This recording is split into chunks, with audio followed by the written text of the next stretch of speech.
दुसरा मागचा camera mega pixel त्यांना दिसावं सेंटरमध्ये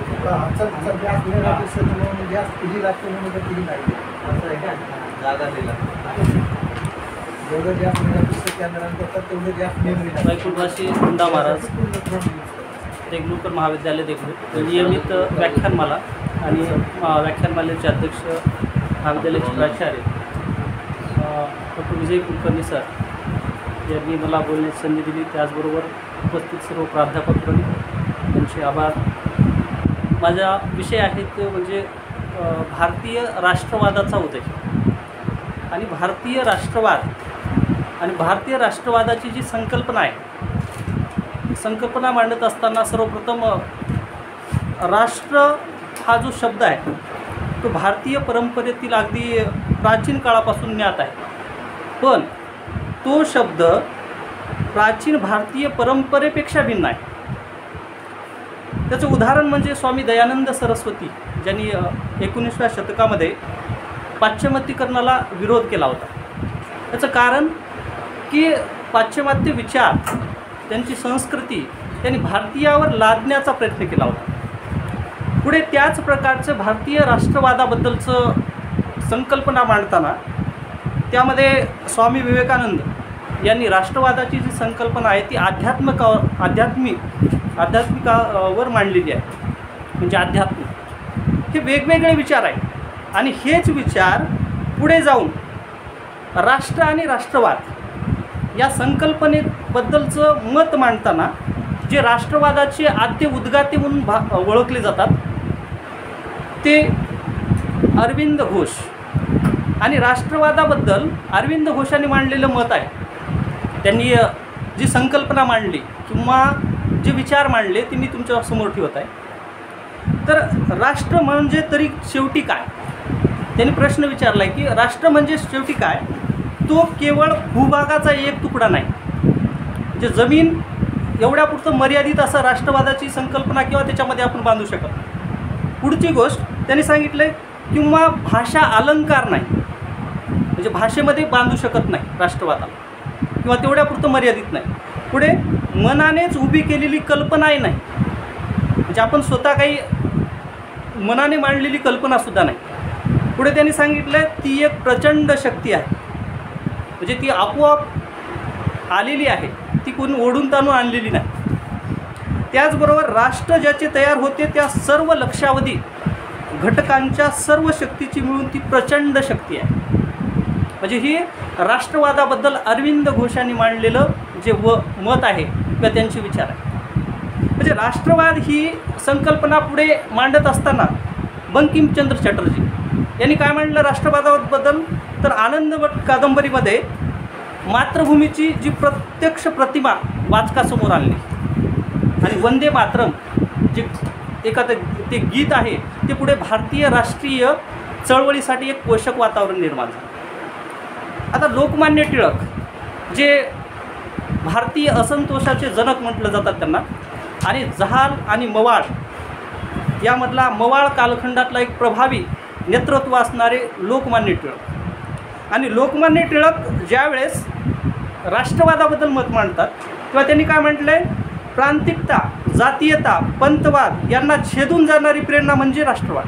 म्हणजे ह्या गोष्टी गौण आहेत. आणि राष्ट्रवाद ही मुळात संकल्पना जी वेगवेगळ्या घटकाच्या माध्यमातून आली, हे वेगवेगळ्या विचारवंतांनी वेगवेगळ्या नेत्यांनी तत्कालीन स्थितीमध्ये वेगळं मत मांडलं.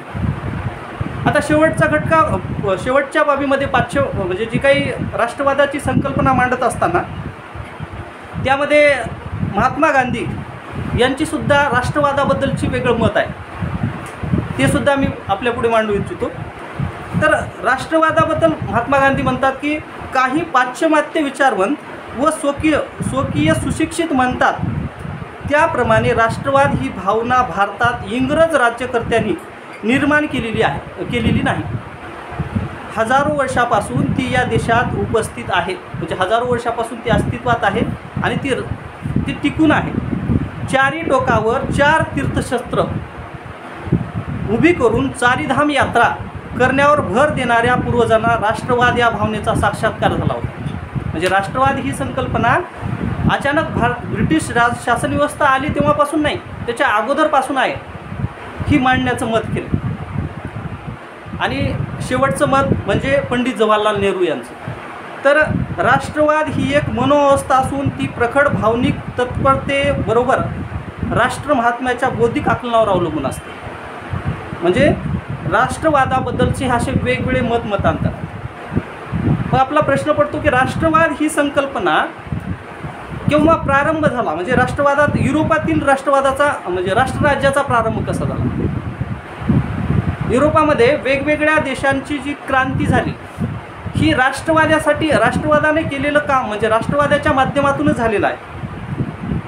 त्यामध्ये युरोपमध्ये जी काही 4 महत्त्वपूर्ण बाबी, त्याच्यामध्ये राज्य म्हणजे विशिष्ट भूप्रदेश, त्यामध्ये समाज, शासन यंत्रणा, सार्वभौम सत्ता हे 4 मूलभूत घटक आहेत. आणि त्या मूलभूत घटकाच्याच आधारे राष्ट्रवाद हे त्या ठिकाणच्या राजकीय राष्ट्रवादाची पार्श्वभूमी म्हणून मानली जाते.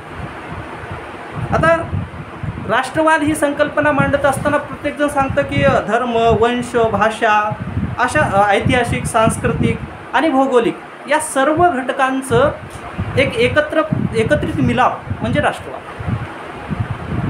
आणि या राष्ट्रवादाबद्दलचं मत तर आपण संकल्पना वेगवेगळ्या व्यक्तीने, वेगवेगळ्या विचारवंताने, वेगवेगळ्या नेत्यांनी मांडले.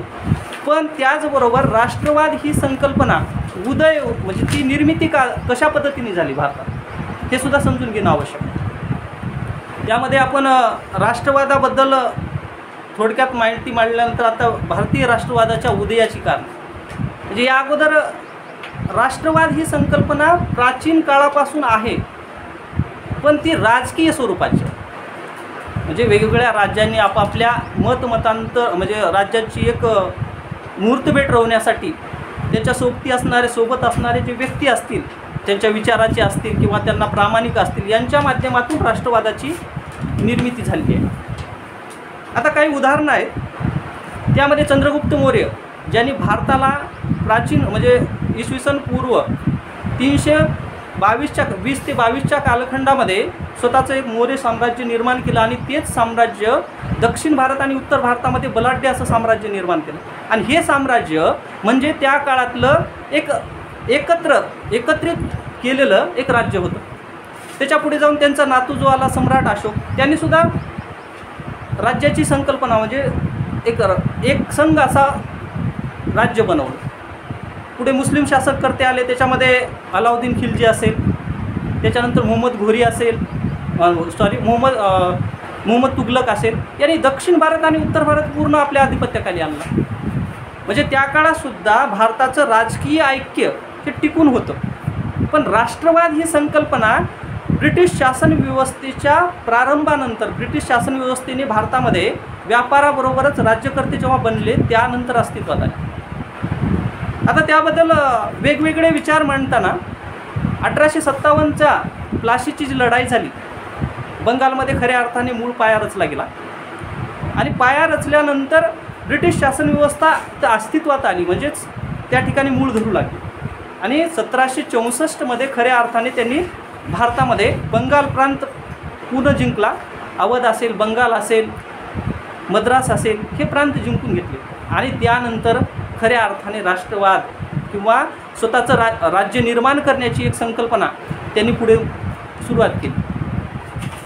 मग त्यानंतर भारतीय जी व्यक्ती आहेत किंवा भारतीय समाज आहे, ब्रिटिश शासन व्यवस्थेच्या वेगवेगळ्या अन्याय, अत्याचारी धोरण असेल किंवा कर व्यवस्था असेल, अशा बाबीमुळे जे काही संस्थानिक होते, काही राजे होते, जवळपास भारतामध्ये ब्रिटिश शासन व्यवस्था अस्तित्वात आली किंवा त्याच्या अगोदर म्हणजे 550 ते 600 संस्थानिक होते. ते पूर्ण संस्थानिक किंवा राजांचं राज्य खालसा करण्यात आलं. आणि खालसा केल्यानंतर त्या ठिकाणच्या राज्यातला सुद्धा जे राजा असेल त्याचं अस्तित्वसुद्धा पूर्णपणे नष्ट झालं. त्या ठिकाणचं सैन्य असेल, त्या सैन्यसुद्धा त्यांना काम मिळणं बंद झालं. अनेक लोक खेडोपाड्याकडे परत येऊ लागले. आणि ब्रिटिश कालखंडामध्ये एक अशी म्हण सुरू झाली की कंपनी के राज में रोजगार नाही आहे, म्हणजे कंपनीच्या राज्यामध्ये रोजगार नाही. प्रारंभीच्या काळातली आहे. अशा प्रकारे जे काही गाव पातळीवर माणसे यायला लागली आणि त्याच्यानंतर बघा 1818मध्ये जे पेशवाईचा अंत झाला आणि भारतामधली शेवटची जी सत्ता होती प्रभावीपणे ब्रिटिशांना शह देणारी, तीसुद्धा 1818मध्ये नष्ट झाली, म्हणजे शेवट झाला आणि ब्रिटिशांनी भारतभर राज्य प्रस्थापित करण्यासाठी सुरुवात केली. आता या सर्व बाबीतून एक गोष्ट लक्षात येतं की ज्यांचं राज्य गेलं त्यांनाही दुःख होतं किंवा त्यांचं अस्तित्व गेलं होतं. ज्यांच्या नोकऱ्या म्हणजे त्या राज्यावर अवलंबून होते ते सुद्धा त्यांचंही पूर्ण आयुष्य उद्ध्वस्त झालं होतं. जमीनदार असतील, कामगार असतील, शेतकरी असतील, या सर्वांचं अस्तित्व ब्रिटिश शासन व्यवस्थेच्या माध्यमातून विस्कळीत झालं होतं, म्हणजेच पूर्ण नष्ट होण्याच्या मार्गावर आलं होतं. नष्ट होण्याच्या मार्गावर म्हणजे सुरुवात झालेली होती. 1757च्या प्लासीची लढाई आणि 1764च्या बक्सारच्या लढाईनंतर. यावरून काय लक्षात येतं, तत्कालीन स्थितीमध्ये ब्रिटिशांची जी नीती होती ही कारणीभूत ठरली, यावरून लक्षात येतं.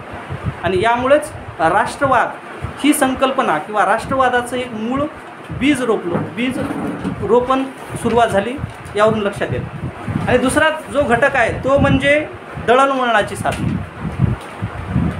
भारतामध्ये ब्रिटिश शासन व्यवस्थेने जी रेल्वे आणले, संदेशवाहक किंवा तारायंत्र आणले, तेव्हा टपाल आणले आणि रस्ते निर्मिती केली, या सगळ्या बाबी भारतातला कच्चा माल इंग्लंडपर्यंत नेणं यासाठी म्हणून त्यांनी सुरुवात केली होती. म्हणजे भारतीयांसाठी काही नव्हतं त्या गोष्टी. पण यातून काय झालं तर भारतीय राष्ट्रवादाची एक सुरुवात झाली होती.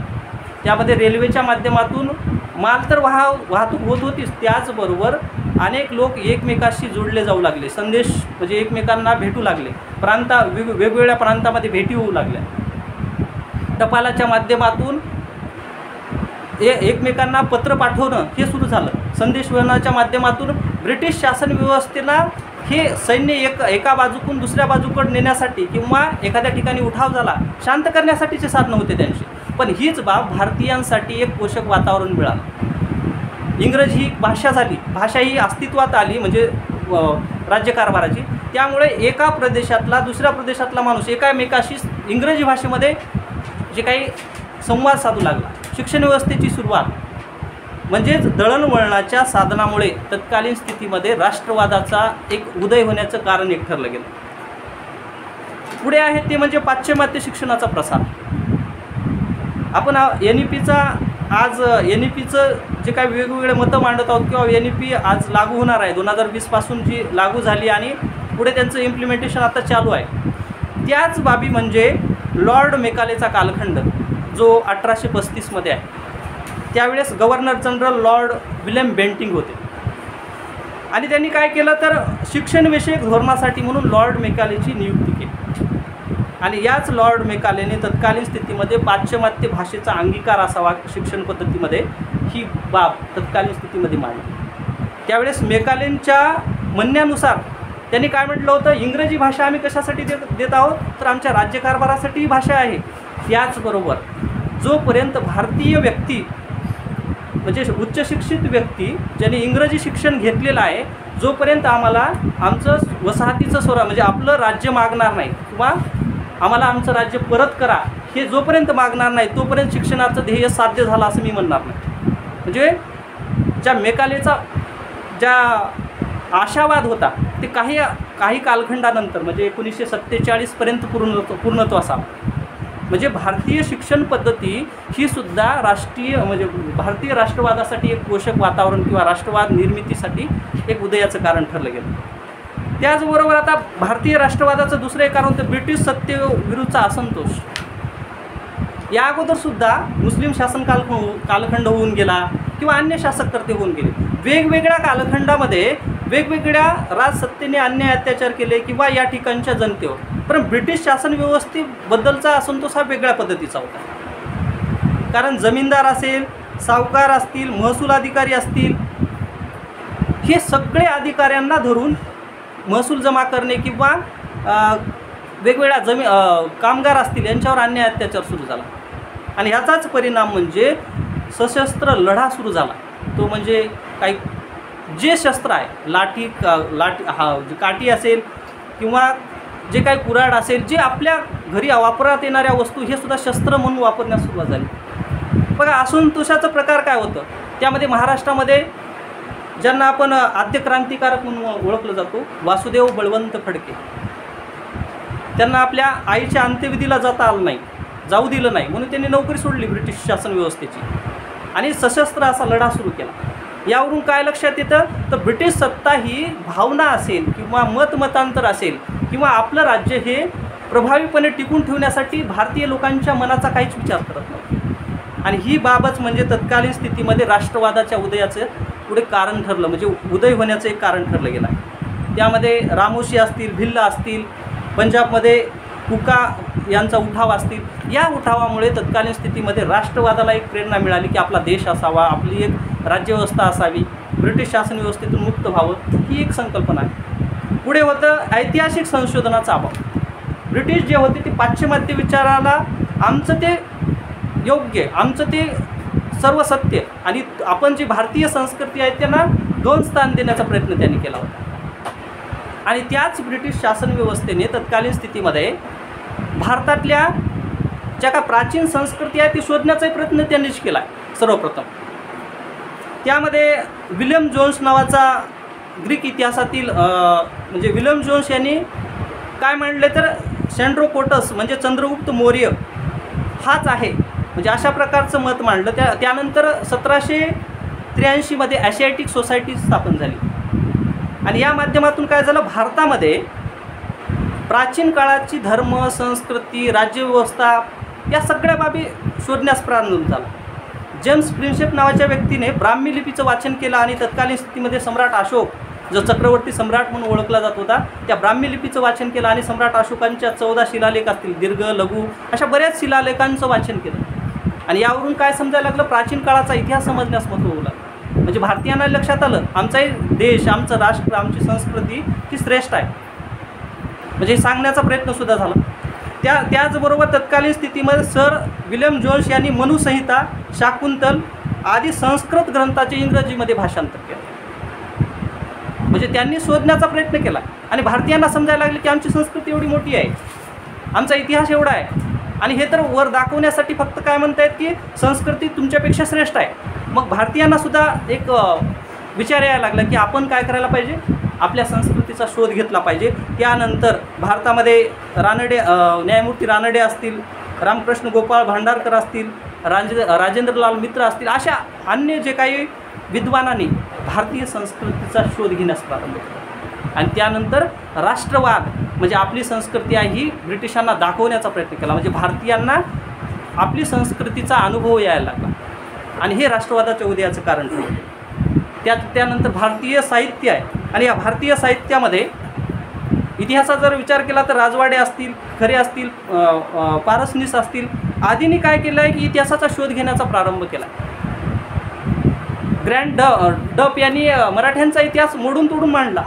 शेवटी रानडेंनी राईज ऑफ मराठा पॉवर या ग्रंथाच्या माध्यमातून खऱ्या अर्थाने मराठ्यांचा इतिहास मांडला. आणि या भारतीय लोकांना आमचासुद्धा इतिहास आहे आणि आमची संस्कृती आहे आणि इतिहास कशा पद्धतीने मांडला पाहिजे यातून प्रेरणा मिळत गेली आणि त्यातूनच भारतीय राष्ट्रवाद ही संकल्पना पुढे आली. पुढे होतं सामाजिक आणि धार्मिक चळवळी.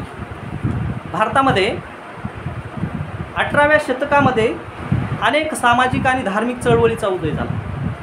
त्यामध्ये ब्राह्मण समाज असेल, सत्यशोधक समाज असतील, प्रार्थना समाज आहे, आर्य समाज आहे आणि या समाजाने तत्कालीन स्थितीमध्ये ऐक्येश्वरवादाचा पुरस्कार केला. ईश्वरीय काय आणि त्याच्या पुढे जाऊन त्यांनी काय मत मांडलं आहे तर अंधश्रद्धा, रूढी, परंपरा या गोष्टी आपण त्यागलं पाहिजे आणि पाश्चिमात्य विचाराचा अंगीकार केला पाहिजे, पण त्यांच्या विचाराच्या माध्यमातून आपली प्रगती केली पाहिजे.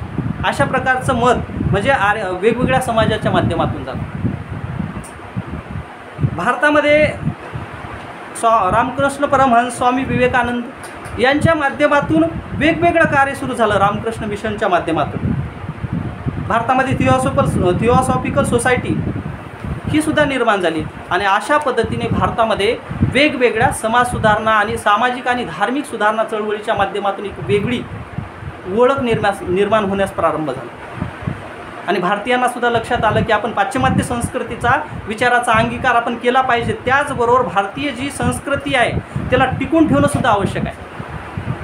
त्या तत्कालीन स्थितीमध्ये वेदाकडे पुन्हा चला हे जरी वाक्य विचारलं असेल तरी पण त्यांनी काय सांगितलं आहे, वेदामधल्या चांगल्या बाबी घ्या, महत्त्वपूर्ण बाबी. ख्रिश्चन मिशनरीने आपल्या स्वतःचा धर्म स्वीकारण्यासाठी म्हणून अटी घालायला सुरुवात केली, आम्हीच दाखवायला सुरुवात केली. अशा कालखंडामध्ये त्यांनी आपल्या संस्कृतीची ओळख निर्माण करायला सुरुवात झाली आणि त्याच्यातून राष्ट्रवाद ही संकल्पना मूळ धरू लागली. पुढे होतं मध्यमवर्गीयांचा उदय. जगातली कोणतीही क्रांती असेल किंवा विचार असतील हे मध्यमवर्गीयांच्या नेतृत्वाच्या माध्यमातूनच पुढे येतं. आणि मध्यमवर्गीय एक असा आहे की विचार करण्याची क्षमता त्याच्याकडे असतं. म्हणजे श्रीमंत हा आपल्या जे काही परिस्थिती आहे त्या पद्धतीने वागतो, त्याला आवश्यकताच राहत नाही. आणि जो निरक्षर आहे किंवा गरीब आहे त्याला आपल्या उपजीविकेचं साधन शोधण्याचं त्याचं परेशान राहतो. पण मध्यमवर्गीय व्यक्ती हा आपल्या विचाराच्या चक्षूचा वापर करतो. त्यामध्ये तत्कालीन स्थितीमध्ये मध्यमवर्गीयांनी काय केलं, आपलासुद्धा मुलगा प्रारंभीच्या काळात आज आपण इंग्रजी स्कूल असतील याच्यामध्ये आपल्या मुलाला टाकण्याचा प्रयत्न करतो, कारण त्या स्पर्धेमध्ये टिकलं पाहिजे. आणि तशीच पद्धतीमध्ये ब्रिटिश शासन व्यवस्थेच्या कालखंडामध्ये इंग्रजी शिक्षण मिळाल्यानंतर योग्य ती नोकरी मिळेल या आशावादातून त्या काळामध्ये इंग्रजी शिक्षण द्यायला सुरुवात केली. आणि तेच इंग्रजी शिक्षण म्हणजे पुढे नोकऱ्या स्वीकारण्यास सुरुवात झाली. पण काही काळानंतर लक्षात आलं की इंग्रजी आपल्याला तुच्छ लेखतात, कमी लेखतात. मग आपण सुद्धा आपलं अस्तित्व आपलं सिद्ध करण्यासाठी म्हणून भारतीय स्वातंत्र्य लढा म्हणजे स्वातंत्र्यासाठी काम केलं पाहिजे, स्वतःची राज्यव्यवस्था असली पाहिजे, यातून पुढे यायला लागले. म्हणजे मध्यमवर्गीयांच्या विचारातूनच भारतीय राष्ट्रवादाला एक पोषक वातावरण मिळण्यास प्रारंभ झाला. आणि त्या काळामध्ये पुढचा एक आहे घटक म्हणजे सनदी सेवा भरती.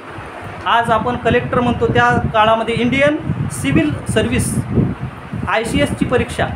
आणि त्या काळामध्ये ICSची परीक्षा पास होण्यासाठी वय वर्ष 21व्या वर्षी परीक्षा म्हणजे वयाची अट होती 21व्या वर्षी. पण ब्रिटिश शासन व्यवस्था अशा पद्धती होती की भारतीयांना कसं कमी करता येईल पण 19 वर्षावर राहून ठेवलं. तरी पण यामधले काही असे व्यक्ती आहेत की सुरेंद्रनाथ बॅनर्जी हे पहिले ICS परीक्षा उत्तीर्ण होणारे भारतातला पहिला व्यक्ती आहे.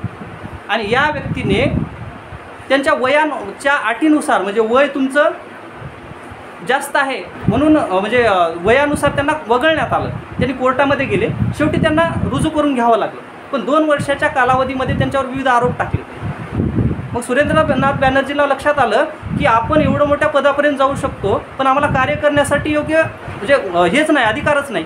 त्यांनी नोकरी सोडावी लागली. आणि त्याच ज्या सुरेंद्रनाथ बॅनर्जी असतील त्याचबरोबर तत्कालीन स्थितीमध्ये अन्य जे होते त्यामध्ये बॅनर्जीच्या नंतर बरेच असे 4-5 व्यक्ती जे ICS परीक्षा पास झाले. आणि त्यांनी सर्वांनी मिळून सुरुवात केली की ब्रिटिश शासन व्यवस्थेच्या अंतर्गत काम करण्यापेक्षा आपल्या भारतीय लोकांना मार्गदर्शन करणं आणि ब्रिटिशांच्या तावडीतून आपला भारत देश स्वतंत्र करण्यासाठी प्रेरणा घेतली पाहिजे. म्हणजे सनदी सेवा परीक्षासुद्धा एक माध्यम ठरलं गेलं भारतीय राष्ट्रवादाचं. पुढे होतं वृत्तपत्राचे कार्य. वृत्तपत्र हे भारतातल्या म्हणजे आजसुद्धा आपण म्हणतो की समाजाचा 4था आधारस्तंभ वृत्तपत्राला मानलं जातं. आणि ह्या वृत्तपत्राच्या माध्यमातून भारतामध्ये जवळपास 1875मध्ये देशी भाषेमध्ये 374 वृत्तपत्र होते. म्हणजे पारंपरिक आपल्या ज्या काही स्थानिक बोलीभाषा होत्या त्याच्यामध्ये 374 जवळपास वृत्तपत्र होते. आणि इंग्रजी भाषेमध्ये 147 होते. म्हणजे इंग्रजी, मराठी किंवा स्थानिक भाषेमध्ये तत्कालीन स्थितीमध्ये ब्रिटिशांची शासन व्यवस्था कशी आहे हे सांगण्याचं काम वृत्तपत्राच्या माध्यमातून चालू होतं. पण ह्याच वृत्तपत्रावर त्या काळामध्ये अनेक बंधने यायला लागली. म्हणजे वृत्तपत्र काय छापावं, काय लिहावं यावर सुद्धा बंधन येण्यास सुरुवात झालं. आणि याच्यामुळं वृत्तपत्राच्या या ज्या वापरामुळं किंवा वृत्तपत्राच्या माध्यमातून विस्तार व्हायला लागला की प्रचार म्हणजे भारतातली ब्रिटिश शासन व्यवस्था कशी आहे, कशी शोषण करते हे मांडण्याचं काम त्या काळामध्ये करण्यात येऊ लागलं. म्हणजे भारतीय राष्ट्रवादासाठी उदयासाठी वृत्तपत्राचं कार्यसुद्धा महत्त्वपूर्ण मानलं जातं. पुढे त्यानंतर आहे ते म्हणजे आर्थिक शोषण. आता हा एक घटक सर्व म्हणजे तत्कालीन स्थितीमध्ये सर्वात महत्त्वाचा होता. ब्रिटिश शासन व्यवस्था म्हणजे भारतामध्ये जे ब्रिटिश आले त्यांनी 2 बाबी महत्त्वपूर्ण मानल्या. त्यांचा उद्देश होता एक म्हणजे व्यापार करणं आणि दुसरं प्रारंभीच्या काळामध्ये उद्देश काय होता, व्यापार करायचा आणि धर्मप्रसार करायचा. पण त्यांना लक्षात आलं भारतामध्ये एकताच नाही आणि त्यामुळं काय करायला पाहिजे, इथं जर यांचा राज्य जर मिळून घेतलं तर काय होईल, व्यापार करण्यासाठी तर मोकळं होईलच, त्याचबरोबर ख्रिश्चन धर्मसुद्धा जे काही पसरण्यासाठी आपल्याला मदत होईल. आणि हीच बाब पुढे लक्षात येते की आर्थिक शोषणाची बाब बंगालमध्ये सुरुवात केली त्यांनी. कामगार असतील, त्या कामगारांचे उद्योगधंदे, कुटीर उद्योग, लघु उद्योग छोटे मोठे होते, वस्तू विनिमय पद्धत होती, एखाद्याला वस्तू द्यायची त्या मोबदल्यात दुसरी वस्तू घ्यायची, हे सगळे व्यापार बंद करून टाकून दिले. 12 बलुतेदार, 18 अलुतेदार हे सगळे बंद करून टाकले. आणि त्याच्यानंतर तत्कालीन स्थितीमध्ये अशी परिस्थिती निर्माण झाली की ब्रिटिशांच्या कारखान्यामध्ये काम करण्याची पद्धत, म्हणजे त्यांनी कारखाने आणायला सुरुवात केली आणि त्याच्यामध्ये काम करायला लावलं. आता आर्थिक शोषणाबद्दलचे वेगवेगळे मत मांडताना एक जॉन सल्विन नावाचा कंपनी सरकारने त्यांनी एक मत मांडलं आहे. तर काय म्हटलं आहे, आपली त्याच्यामध्ये एक मत मांडलं आहे, आपली शासन व्यवस्था स्पंजासारखी आहे, म्हणजे जे स्पंज राहतो एखादं पाणी शोषून घेण्यासाठी तशा प्रकारची आहे ब्रिटिशांची शासन व्यवस्था. ही काय करते, भारतातली सगळं संचय म्हणजे धनसंपदा त्याच्यामध्ये शोषून घेते आणि थेम्स नदीमध्ये थेम्सच्या किनाऱ्यावर ती ओतली जाते किंवा तिला पिळून घेतलं जातं, म्हणजे भारतातली सर्व संपत्ती घेऊन जातात. आणि हीच बाब म्हणजे त्या काळामध्ये पुढे एक मत मांडताना त्या काळात मांडलं गेलं, दादाभाई नौरोजी यांनी ड्रेन थेरी मांडली. ही ड्रेन थेरी कशा पद्धतीची होती, आर्थिक निसारणाचा सिद्धांत, म्हणजे आर्थिक निसारणाचा सिद्धांत मांडत असताना दादाभाई नौरोजींनी काय म्हटलं आहे, तर मोहम्मद गझनी जेव्हा भारतामध्ये आला इसवी सन 1000 ते 1026च्या कालखंडात 25-26मध्ये 17 वेळेस भारतावर येऊन गेला, स्वारी केली. आणि त्या स्वारीच्या वेळेस जेवढी संपत्ती त्यांनी 17 स्वाऱ्यामध्ये नेली तेवढी संपत्ती दरवर्षी ब्रिटिश काय घेऊन जात आहे, एका वर्षात घेऊन जातात. म्हणजे मत मांडताना त्यांनी काय म्हणलं आहे, तर भारताची जी संपत्ती आहे ती गटाराप्रमाणे जात आहे इंग्लंडमध्ये औद्योगिक क्रांती झाली हे मानलं जातं, पण त्याला भांडवल जे आहे ती भारतीयांचं होतं. आणि ह्या सर्व बाबी सुशिक्षित व्यक्तींना समजायला लागल्या आणि त्याच्यामुळंच काय झालं, तर भारतीय राष्ट्रवाद हे उदय होण्यास प्रारंभ झाला, प्रत्येकाच्या मनामध्ये यायला लागले. आणि यावरूनच तत्कालीन स्थितीमध्ये इंग्रजांच्या विरुद्ध आर्थिक शोषण असेल, वेगवेगळ्या मुद्द्यावर मतमतांतर मांडण्यास सुरुवात झाली. पुढचं होतं वर्णद्वेष. ब्रिटिश स्वतःला गोरे किंवा गोऱ्या कातडीचे आणि सर्वात श्रेष्ठ मानायचे आणि भारतीयांना काय समजत होते, तर काळे किंवा अडाणी, अशिक्षित अशा प्रकारचे होते. आणि याच ब्रिटिशांनी काही भारतातल्याच उपहारगृहामध्ये, नाटकगृहामध्ये पाट्या लावल्या होत्या, भारतीय कुत्रे आणि भारतीय माणसं मध्ये प्रवेश नाही. म्हणजे इथपर्यंतची त्यांची मानसिकता होती, वर्णद्वेष होता. उच्च पदे सुद्धा दिली जात नव्हती. कशामध्ये, तर ज्या सैन्य व्यवस्थेमध्ये कलेक्टरसारखं पदसुद्धा असेल तर त्याला काही कारणास्तव काढून टाकलं जायचं. यामुळे सामान्य जे काही सुशिक्षित व्यक्ती असतील, सुशिक्षित तरुण असतील, यांना लक्षात आलं की स्वतःचं अस्तित्व असलं पाहिजे, म्हणजे राष्ट्रवादाची निर्मिती व्हायला सुरुवात झाली. पुढे आहे ख्रिश्चन मिशनऱ्यांचा धर्मप्रसार. हे ख्रिश्चन मिशनऱ्या जे आल्या होत्या भारतामध्ये, त्यांनी ज्या सर्वप्रथम इंग्रजी भाषेचं शिक्षण द्यायला लागलं आणि बायबलचं सुरुवात केलं तत्त्वज्ञान सांगण्यास. अशी परिस्थिती होती की ज्या कालखंडामध्ये 1813 नंतर ज्या ब्रिटिश मिशनऱ्या आल्या होत्या, त्या मिशनऱ्याच्या माध्यमातून अनेक लोकांनी हिंदू धर्म सोडून ख्रिश्चन धर्म स्वीकारला. आणि पुढे त्यांनी एक काम केलं की ज्यांनी ख्रिश्चन धर्म स्वीकारला त्यांना त्यांची मालमत्ता असेल सर्व त्यांना देण्यात येईल, म्हणजे बंधनसुद्धा नव्हतं, म्हणजे फक्त ख्रिश्चन धर्म स्वीकारा या अटीसाठी. पुढे होते 1857चा स्वातंत्र्य युद्ध आणि याची प्रेरणा होती. आपल्या भारतीय इतिहासामध्ये काय म्हटलं जातं, भारतीय 1857चा उठाव म्हणजे एक शिपायाचं बंड किंवा सामान्य राज्यकर्त्याचा उठाव. पण पहिलं असं स्वातंत्र्य युद्ध म्हणजे 1857चं युद्ध आहे. विदा सावरकरांनी तशाच पद्धतीने मांडले की सोनेरी अक्षरात म्हणजे एक स्वातंत्र्य युद्ध, पहिलं स्वातंत्र्य युद्ध मांडले 1857च्या उठावात. याच्यातून काय प्रेरणा मिळाली, तर स्वातंत्र्य संग्राम. बघा, ही जर बाब पाश्चिमात्य राष्ट्रामध्ये झाली असती त्याला क्रांती म्हणले असते, पण भारतीय विचारवंत हे पाश्चिमात्याच्या ओंजळीने पाणी पिणारे होते. पण काही अर्थाने नंतर सुधारणा व्हायला लागल्या त्यांच्यामध्ये की हे स्वातंत्र्य युद्धच आहे, ही मानसिकता टिकून धरण्याची ही प्रवृत्ती यायला लागली. म्हणजे राष्ट्रवाद ही संकल्पना यातून दिसून येते. म्हणजे ह्या राष्ट्रवादाचे वेगवेगळे जे पैलू आहेत किंवा उदयाची कारणे आहेत त्यामध्ये हे म्हणजे जाज्वल इतिहास 1857च्या उठावातून दिसून येतो. त्याच्यामध्ये ज्या हुतात्मे पत्करल्या झाशीची राणी असेल, तात्या टोपे असतील, असे वेगवेगळे महापुरुष असतील. यावरून प्रेरणा मिळायला सुरुवात झालं. शेवटी लॉर्ड लिटनचे प्रतिगामी धोरण, लॉर्ड लिटन होता जो भारतीयांना अन्याय अत्याचाराचं त्यांनी कळस गाठला होता. त्याच्यामध्ये त्यांनी काय केलं होतं, तर त्या कालखंडामध्ये लॉर्ड लिटनने जे काही एक काम केलं, तर जे काही शस्त्रास्त्र बंदी असेल, म्हणजे शस्त्र बाळगता येणार नाही या प्रकारची धोरण आखलं गेलं. त्याचबरोबर वर्तपत्रावर बंदी घातली, व्हर्नाक्युलर प्रेस ॲक्ट आणला. 1878 देशी वृत्तपत्राचा कायदा, म्हणजे देशी वृत्तपत्र छापत असताना कोणता तुम्ही काय छापणार त्या अगोदर लिहून द्यावं लागत होतं संपादकांना. म्हणजे अशा प्रकारची बंधनं आणायला सुरुवात केली. म्हणजे 1878 लॉर्ड लिटनचं शस्त्रबंदीचा कायदा, म्हणजे शस्त्र बाळगता येणार नाही.